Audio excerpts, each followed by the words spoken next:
जय हिंद दोस्तों, वंदे मातरम। हमारे देश में अक्सर ही कई सारी ऐसी मांगें उठती रहती हैं और समय समय पर उठती रहती है जिनको देखकर ऐसा लगता है कि क्या ये मांग वाकई में कोई व्यापक मांग है या फिर बस यूं ही कई लोग अपने आप में मानसिक तौर पर परेशान हैं, इसीलिए वो इस तरह की मांग उठा रहे हैं। क्योंकि देखिए, समय समय पर हमारे देश में कई सारी घटनाएं हुई हैं जिनको कि इतिहास में दर्ज किया गया है। इन्हीं में से एक घटना थी एपीजे अब्दुल कलाम का राष्ट्रपति बन जाना। उस समय देश में एक बड़ा धड़ा अब्दुल कलाम को बहुत सही मानता था। बड़ा धड़ा क्या, बल्कि यूँ कहें, सभी लोग ये जानते थे कि अब एपीजे अब्दुल कलाम जिस जगह पर हैं वो जगह उनके लिए काफ़ी सही है। लेकिन उसके बाद से ही लगातार इस तरह की मांगें भी उठ रही कि अब हमें एक मुस्लिम प्रधानमंत्री भी चाहिए। अब देखिए, आज की डेट में अगर हम बात करें तो कोई भी व्यक्ति ऐसा नरेंद्र मोदी के समक्ष दिखाई नहीं पड़ता जो चुनाव जीत सके। अब ऐसे में ये कहना भी गलत होगा कि वो जाति से हो तो और बड़ी बात होगी, क्योंकि कांग्रेस जो कि एक सबसे बड़ी नेशनल पार्टी है वो अपना ग्राउंड अब खोती जा रही है। आम आदमी पार्टी अपनी जुझारतों के कारण एक बार फिर से ऊपर की तरफ बढ़ती जा रही है। तो अब ऐसे में सबसे बड़ा सवाल उन लोगों के लिए यही है कि जो लोग मुस्लिम प्रधानमंत्री चाहते हैं कि भाई आखिर आप लोग क्या एपीजे अब्दुल कलाम को भूल गए हैं। सोशल मीडिया पर मुस्लिम पीएम हॉट टॉपिक बनकर ट्रेंड कर रहा है। दरअसल वरिष्ठ पत्रकार प्रतीश नंदी ने एक ट्वीट कर लिखा था, एक भारतीय मूल की महिला अमेरिकी उपराष्ट्रपति है। एक भारतीय मूल के शख्स के पास ब्रिटेन का प्रधानमंत्री बनने का मौका है, लेकिन क्या अभी कभी भारत में पैदा हुआ मुस्लिम दोबारा देश का प्रधानमंत्री या राष्ट्रपति बन पाएगा? क्या आप हर 7 भारतीयों में से एक को उच्च राजनीतिक पद के लिए अपात्र बना सकते हैं? मैं यहाँ एक साधारण सवाल पूछ रहा हूँ, क्या ऐसे पदों के लिए योग्यता की कोई भूमिका नहीं रह जाती, या फिर हम जाति, लिंग, आस्था और क्षेत्रीय पहचान के विचारों के आगे झुकते रहेंगे? प्रतीश नंदी के इस ट्वीट पर स्वतंत्र पत्रकार एक्टिविस्ट राणा अयूब ने भी इस पर अपनी राय देते हुए लिखा था, भारतीय इतिहास में पहली बार एक भी मुस्लिम सत्ता पक्ष का सांसद नहीं है। सत्तारूढ़ दल की ओर से एक पूर्व उपराष्ट्रपति को उनके मुस्लिम होने की वजह से अपमानित किया जा रहा है। प्रधानमंत्री तो बहुत दूर की बात है। फिलहाल मुस्लिम पीएम सोशल मीडिया पर ट्रेंड बना हुआ है और इस पर अलग अलग प्रतिक्रियाएं सामने आ रही हैं। लेकिन प्रतीश नंदी द्वारा की गई तुलना से लेकर राणा अयूब की टिप्पणी तक में कुछ खामियां हैं, और वो भी अहम। और यहाँ अहम सवाल ये है कि मुस्लिम पीएम की बात करने वाले हमेशा कलाम का जिक्र क्यों भूल जाते हैं। प्रतीश नंदी को भारत में राष्ट्रपति और उपराष्ट्रपति के चुनाव के बीच अचानक से मुस्लिमों की याद आना उनके एजेंडे को स्पष्ट तौर पर दिखाता है।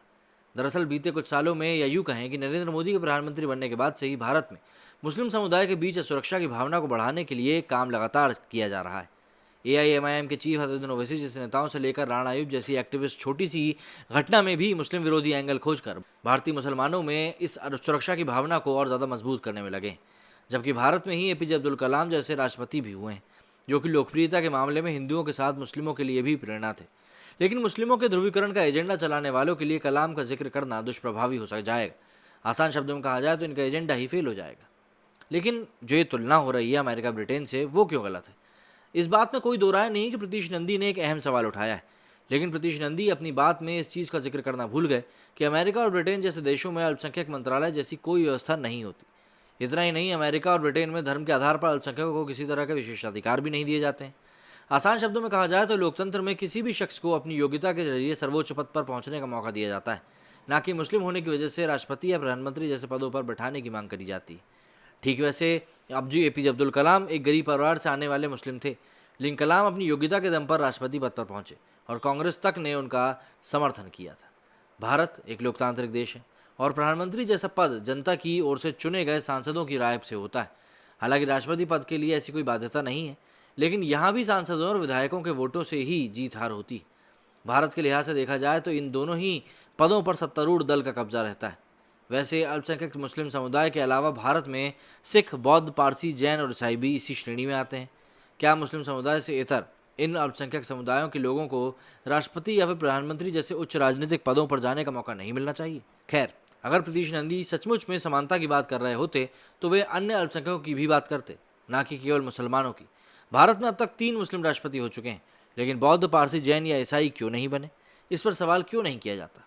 देखिए, 2018 में प्रधानमंत्री नरेंद्र मोदी ने मुस्लिमों की धार्मिक भावनाओं का ख्याल रखते हुए ही ये कहा था कि हम चाहते हैं कि मुसलमानों के एक हाथ में कंप्यूटर और दूसरे हाथ में कुरान हो।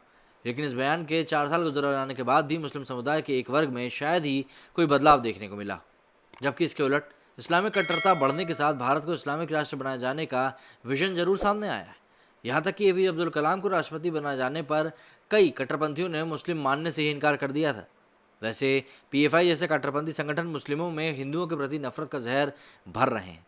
आसान शब्दों में कहा जाए तो समाज में भरोसा कायम होने की जगह टूटता जा रहा है। जबकि एपीजे अब्दुल कलाम जैसे शख्स भारत के सेक्युलरिज्म और कौमी एकता का दूसरा नाम बन चुके थे। वैसे भारत में मुस्लिमों के पास अच्छी योग्यता को साबित करते हुए किसी भी उच्च राजनीतिक पद पर पहुंचने की आज़ादी है। बस कलाम को दिमाग में रखना होगा, क्योंकि अगर आप इनको दिमाग में नहीं रखेंगे और सिर्फ अपने तरीके से आगे बढ़ते रहेंगे तो कहीं ना कहीं आप बिखरे हुए नजर आएंगे। और फिर जब बात होगी तो फिर बात तो दूर तलक जाएगी और कहीं ना कहीं आपको ये चीज़ समझ में आ जाएगी कि नहीं, कहीं गलत हम ही थे। मेरे स्टूडियो फिलहाल इतना ही। जय हिंद, जय भारत।